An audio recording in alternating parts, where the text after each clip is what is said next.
Okay, everyone. I want to show you guys this makeshift log forks that I made. Okay, so I bought this quick attach plate off of Amazon. I think the thing was like about 110 or $120. I got the slightly thicker one. I think it was like 5/8. And what I did is I welded this Country Line carryall. Okay, so this thing is meant to go on the back, on the 3-point on the back over here, but that's where I keep my counterweight, so I can't have that stuff on here, right? There's 1,000 pounds of counterweight on the back to offset the weight on the front. Okay, so, and the tires are filled, so there's like the tires are filled, so each of these tires weighs like I think something like 300 pounds. And that offsets the weight of the loader, which by itself weighs 800 pounds. And then I got to offset the weight of the load. Okay, so I got 1,000 pounds in the back to offset the weight on the front, because otherwise I'm putting too much weight on my front axle. The way I welded this, I used like a Lincoln welder, and I reinforced it. I put like an extra bar over here. I'll go around to show you guys. I reinforced it there. And I also reinforced the inside over here. Basically, I took a square tube and I ran it down the length over here. Okay, I did it on both sides. All right, so just basically I welded it on both sides all the way down. You can see over here that square tubing. I got the sun on this side, so you won't be able to see it as well. You can see the square tubing on that side. So this is really good. Works really well. I also put a little extra welding over here. You can see the burn marks, you know, when I welded, how it came through. So I think this actually works better than a grapple would, because for one thing, like the grapple adds a lot of extra weight. So like the total capacity of the total payload of this front loader is like something like 1,000 pounds. So if you get like a grapples usually weigh like 300 pounds by themselves. So what that does is that takes away from the load that you can have up here. So that limits you, let's say, to 700 pounds. So with this setup, I can have the full 1,000 pounds up here. And the other thing that's good is because of the way this is set up, a lot of times as I'm coming through these trees, right, I'm actually able to shift the load left and right to kind of wiggle through the trees over here. Okay, I wouldn't be able to do that if I had a grapple that was close, right? So if I'm coming through and like I'm short on one side, like I'm hitting on one side, I'll come in and at an angle, and the trees will actually slide on up here, and I can wiggle through. Right? So I'll go in kind of like diagonally, and the trees will, you know, I'll get that extra play. So this is a pretty cheap option. I mean, the plate was like $120, and then when I bought the carryall, it was like $150. It's probably up to like it's probably more expensive now, but this, you know, this is a really good way to move these big logs. Basically, I moved them from one pile to a different pile over on this side.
So there's a pond over there off to the left. So as I'm going through there, be careful not to fall into the pond. Yeah, so I don't want to drop any of the logs into the pond either, so you'll be a pain in the ass to get them out.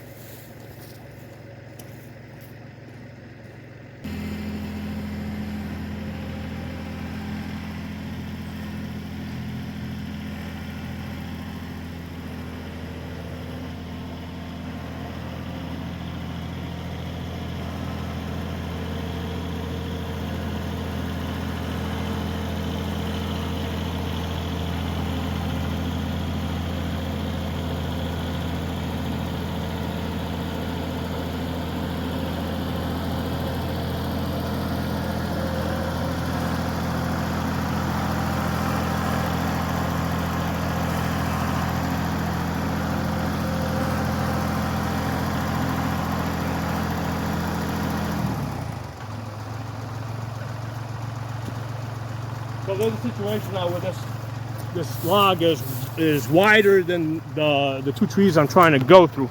So I have to kind of wiggle my way through. So what I'm going to do is I'm going to hit the tree on one side, and then that'll shift the load a little bit, and that'll allow me to pass.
What I did with that log is, since it had that funky shape, right, it had like a V, I'm kind of using it as a crown to kind of go over the top and sort of tie everything together. So that's why you saw me doing those maneuvers.